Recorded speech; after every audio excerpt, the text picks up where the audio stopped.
everybody, welcome back. My name is Grayson and I'm so glad that you decided to click on.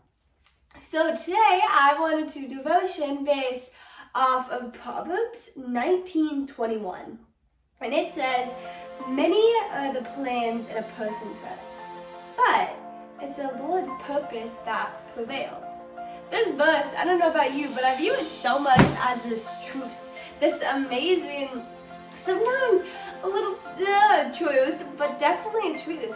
This verse really emphasizes the fact that we each have a plan and a purpose and a destiny that we want our lives to go. That we each want our lives to go in this straight line. Okay, everything's great, everything works out. This matches up, this matches up, this matches up. That we all have this desire for our lives. That we all have this desire for where we want our lives to go. But the reality is that it's never our desires that truly persevere, but it's God's desires. It's the Lord's will. It's His purpose. It's His plan. It's His ways that are actually the ways that happen because He's the creator of the universe. But I don't know about you, but when I hear that, it makes me scared. It's okay, God, you just want to shove my plans to the side, God? That you don't care about God, you don't care about what I want? But the reality is, we are called to give God control, which means, okay, God, this is kind of what I think you're calling me to do, God. Let me give you control so that you can work and that you can move.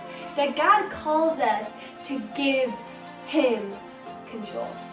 And I don't know about you, but when I first hear this idea, okay, God, I'm going to give you control, I get scared.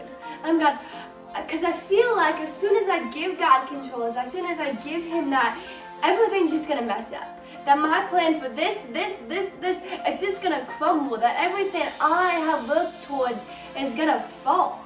But the reality is, giving God control is this beautiful thing because it's His plans and His purpose that it's going to make that internal impact. It's His plans that are going to allow us to feel valued, allow us to feel loved. That God doesn't come in here and just break everything and okay, there you go, here's your brokenness. That's not what God does. God begins to shift and transform when we begin to allow Him to give Him control. That giving God control isn't this bad thing, but it's this beautiful thing. Because when we say, okay, God, I surrender what I want, God, fill me with your will, God. Allow me to do what you call me to do. It brings change. Because we no longer rely on this and this to working out, but we can rely on God. We can say, God, I trust you. God, whatever you have for me, Lord, I trust you. That when we give God control, He brings peace. He brings comfort. It allows us to live the lives that God called us to live. Because His plans are greater. His ways are mightier. That He's the reason we're here.